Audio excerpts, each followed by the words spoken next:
Welcome to English Country Life. We breed and hatch chickens using our Buff Orpington Broody hens, but we do also like to make sure that our hatch rates are maximised, and today I'm going to be showing you 3 pieces of equipment that we use to maximise those hatch rates.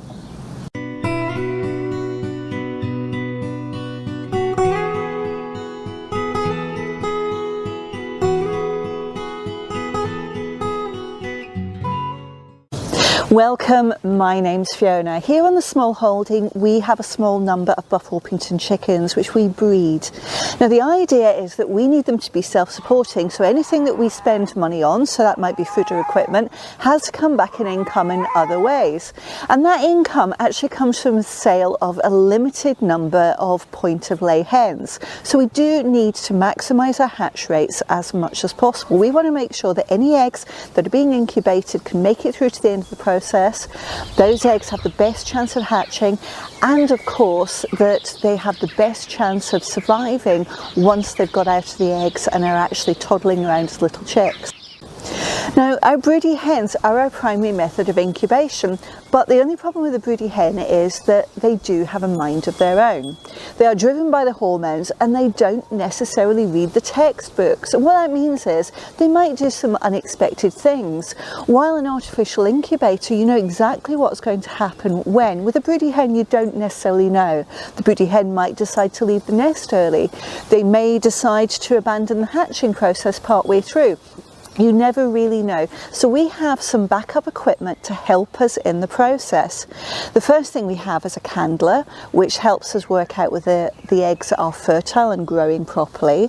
We have an incubator, which will take over the incubation process or even the hatching process, and we have a brooder too, which supports chicks which have just come out of the egg and can't immediately go to the broody hen. So all 3 of these are essential to us. The wonderful people at Brinsea have provided us new pieces of equipment, but don't get me wrong, we have used Brinsea products for many years and we found them incredibly reliable. In this video what we're going to do is talk about each of the pieces of equipment, tell you what they're actually used for, how we apply them, and actually why we think the Brinsea products are worth the investment.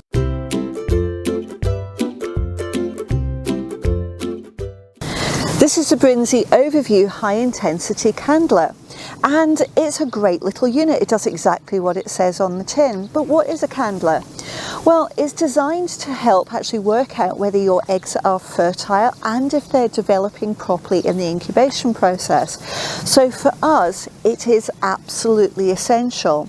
If we have an egg that's not fertile or an egg which has died through the growth process, it actually can start to rot inside the egg and emit rotting gas.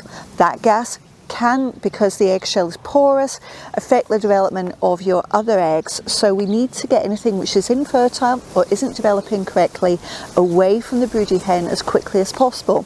So the candler is a really good unit. So how does it work? Really simple, doesn't need to be complicated.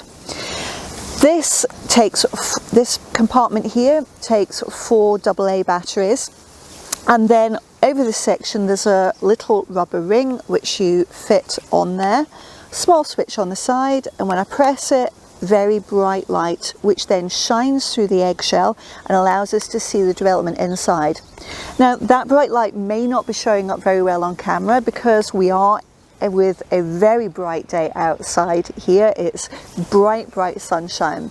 So let me go inside and show you how that works and what you would actually see inside the egg. I've put some brand new batteries in the unit and I've brought it into the kitchen, and it's now sat on a flat surface. All I need to do now is press that big red button to turn the unit on, and I'm going to find one of our Buff Orpington eggs to pop onto the cradle. Now the only problem now is that the room is light, so I need to turn all the lights off so I can show you exactly what's going on in the egg. Now that all the lights are off, you can see exactly what's going on inside the egg. The light shines all the way through that porous eggshell and you can see what's going on. This egg actually is not fertile. It's been incubated for 7 days and nothing is happening. But that won't mean anything to you without seeing a fertilized egg. So let's have a look at one of those. This is a fertilised egg that's been incubated for 7 days, and I'm sure you can see the difference. There's visible growth in this egg, and if you look carefully you'll see 2 black dots floating around, and those are actually the start of the chick's eyes developing. So we are definitely going to get a chick from this egg. So how do we use the Brinsea candler? Well, we use it in 2 ways. The first way is on a regular check. We'll check on day 7 and we'll check on day 14. At day 7 we're looking for eggs which are completely infertile, so they're not developing at all, and those eggs will be discarded because they're not going to grow into chicks. On day 14 we'll check again, and what we're looking for there is that growth is progressing at the right rate. If we're not seeing the development at the right size, we're not seeing the chick inside filling up a large proportion of the eggshell at that point, we know that the chick has more than likely died inside the egg and it's not going to progress to a hatch, so the eggs will be discarded. There is a second way that we use the candler, and that's if the broody hen actually rolls an egg out of the nest, because sometimes a broody hen can detect that an egg has started to rot and then it's emitting this noxious gas, so she will actually roll it out of the nest to prevent it from affecting the other eggs in the clutch. But we will double check, so we'll pick that egg up and we'll pop it on the candler and just check that it's developing at the right rate. If it's not showing the right development, we'll discard it straight away. If it is developing at the right stage, what we'll do is we'll mark that egg with a marker pen and pop it back under it just so we can identify it, because if she rolls it out a second time, the broody hen knows something is not right with that egg. Now in the past, if it's developed at the right rate, we will pop it back under and see if it hatched, and every single time those particular eggs have not progressed to a hatch point. So we now trust our broody hens to know that that's not the right thing. So twice rolled out of the nest, we know that egg is a problem. But the candler is an essential part of that process. It really does help us make sure that the eggs which are in the clutch are going to hatch.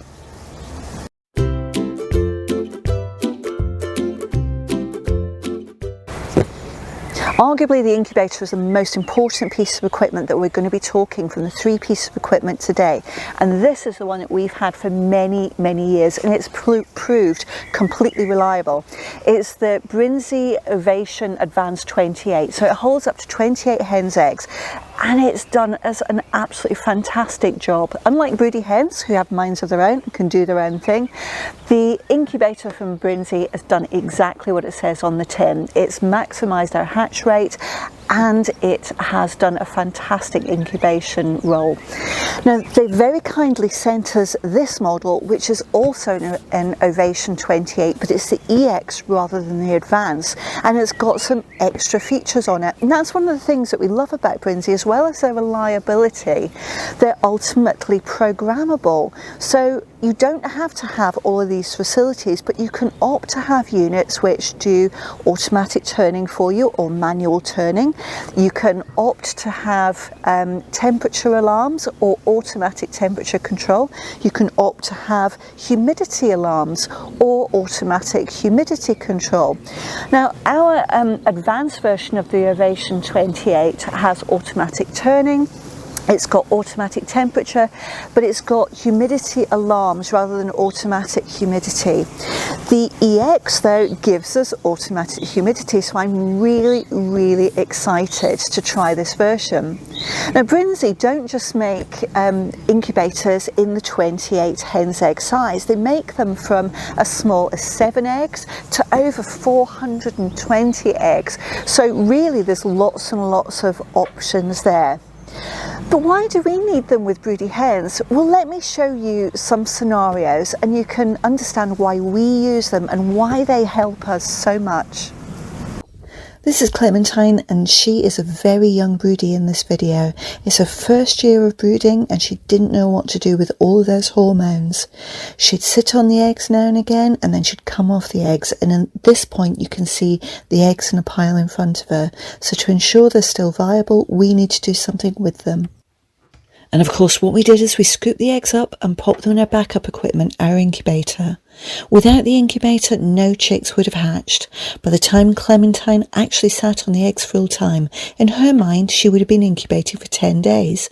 For her to hatch the eggs, she would have had to continue sitting on the eggs for a further 21 days, for 31 days in total.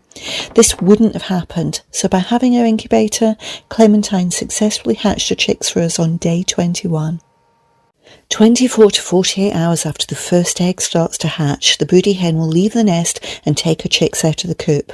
This is Nutmeg, and when she left her nest, some of the eggs had not yet completed the hatching process. With our incubator, we were able to create the right conditions to complete the hatching process. Without that incubator, the chicks would not have survived. Chicks can't regulate their own temperature and are reliant on either the broody hen or another heat source to stay warm. So without Nutmeg and without our incubator, they would have died from hypothermia. That incubator allowed us to save them.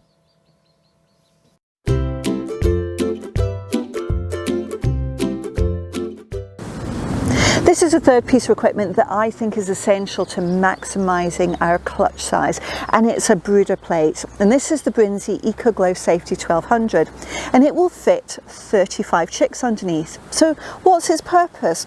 Well, chicks when they first hatch can't regulate their own temperature, and if they've got a broody hen, that's great because they will crawl underneath the broody hen and get her warmth by getting close to her skin.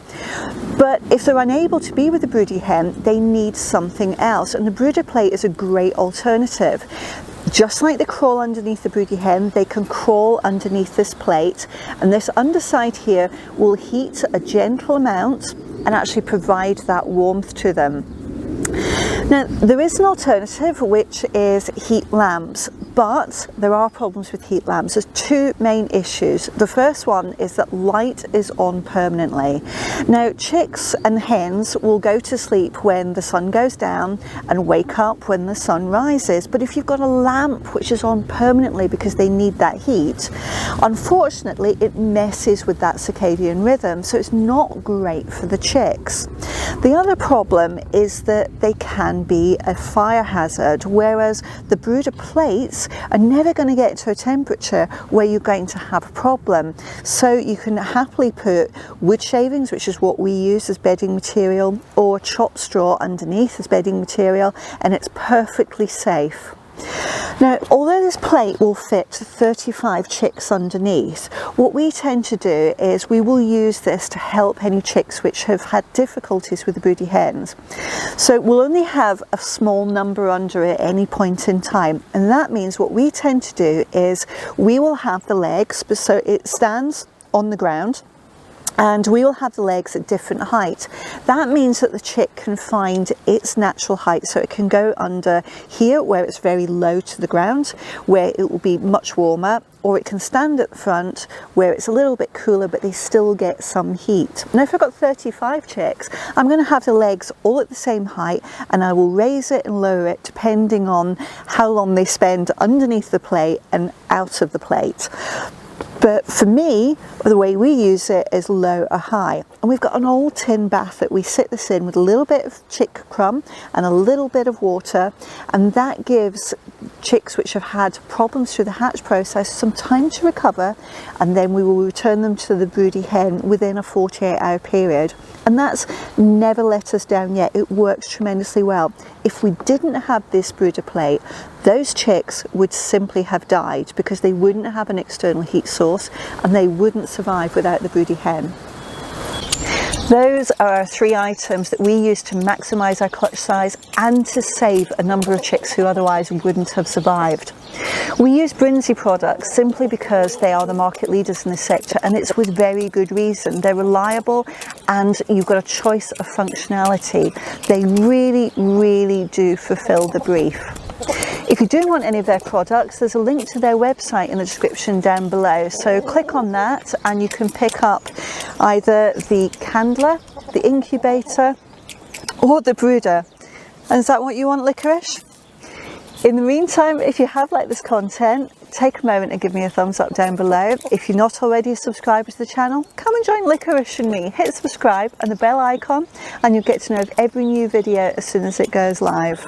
If you've got any questions for me, leave it in the comment section and we'll get back to you as soon as possible. But for now, thanks for watching and we look forward to seeing you next time. Off you go.